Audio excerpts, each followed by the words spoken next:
जय माँ बगलामुखी, जय माँ पीताम्बरा। आशा करती हूँ कि आप सब लोग स्वस्थ होंगे और खुश होंगे। साधकों, आपको पता है कि भारत में एक ऐसा मंदिर है जहां जाने से लोग ही बदल जाते हैं, जहां बड़े से बड़ा दुश्मन जो है वो जाकर के घुटने टेक देता है, जहां असाध्य रोग ठीक होने लग जाते हैं, जहां कोर्ट केस में जाकर के आपकी जीत हो जाती है। और ये है मध्य प्रदेश का दतिया स्थित मां बगलामुखी का पवित्र मंदिर। और आज मैं आपको इसके वो राज बताऊंगी जो शायद कोई भी नहीं जानता होगा।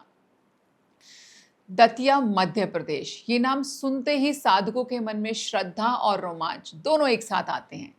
यहाँ स्थित मां बगलामुखी मंदिर न केवल भारत में बल्कि पूरी दुनिया में प्रसिद्ध है। हर साल लाखों भक्त यहाँ आते हैं और खाली हाथ कोई भी नहीं लौटता। ये मंदिर सैकड़ों वर्ष पुराना है। मंदिर में मां की मूर्ति जो है वो अत्यंत तेजस्वी है और पीले कपड़े पहन करके तो मां और भी ज्यादा तेजस्वी लगने लगती है। यहाँ आने वाला राजनेता, अभिनेता, व्यापारी सभी मां की शरण लेते हैं। बड़े से बड़े लोग यहाँ पे आकर के माथा टेकते हैं और ये भी कहा जाता है कि तंत्र साधना के लिए यह स्थान सर्वोत्तम है। यहाँ की जो भूमि है वो सिर्फ भूमि नहीं, वो एक शक्ति पीठ है। आपको सबसे पहला राज बताती हूँ इस मंदिर के बारे में। रात्रि का विशेष वातावरण। दतिया मंदिर में रात को जो ऊर्जा होती है वो दिन से कई गुना अधिक शक्तिशाली होती है। साधक जो है यहाँ पे रात्रि में जागरण अवश्य करते हैं और अगर आप भी वहाँ पे जाने की प्लानिंग कर रहे हो तो आपने भी रात्रि में वहाँ पे जागरण अवश्य करना है।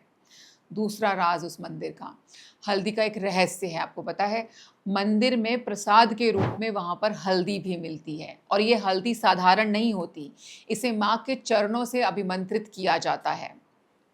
तीसरा राज, यहाँ का जो जल है, मंदिर के पास एक प्राचीन कुंड बना हुआ है। इस जल को घर ला करके पीने से नकारात्मक ऊर्जा नष्ट हो जाती है। आप वहाँ का जल अपने घर में ला के रख लीजिए।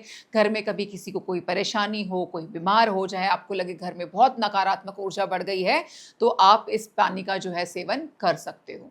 चौथा राज बताती हूँ, चमत्कारी घटनाएं। जी हाँ, यहाँ के पुजारी बताते हैं कि कई बार रात को मां की मूर्ति से दिव्य प्रकाश निकलता हुआ दिखाई देता है।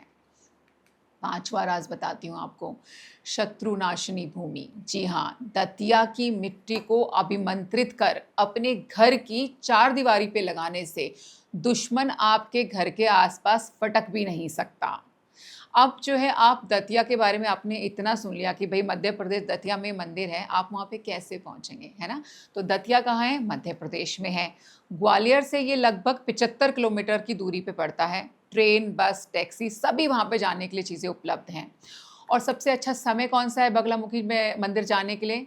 तो मैं बोलूँगी कि सबसे अच्छा समय होता है कि आप बगलामुखी जयंती पर, जो कि वैशाख शुक्ल अष्टमी, अगर इस दिन आप इस मंदिर में चले जाते हैं, और भी मैं बोलूँगी अगर आप इस मंदिर में उस समय पे जाएंगे तो देखोगे कि लाखों भक्त जो है इस दिन माँ के दर्शन के लिए आते हैं, या फिर नवरात्रि में विशेष दर्शन होते हैं।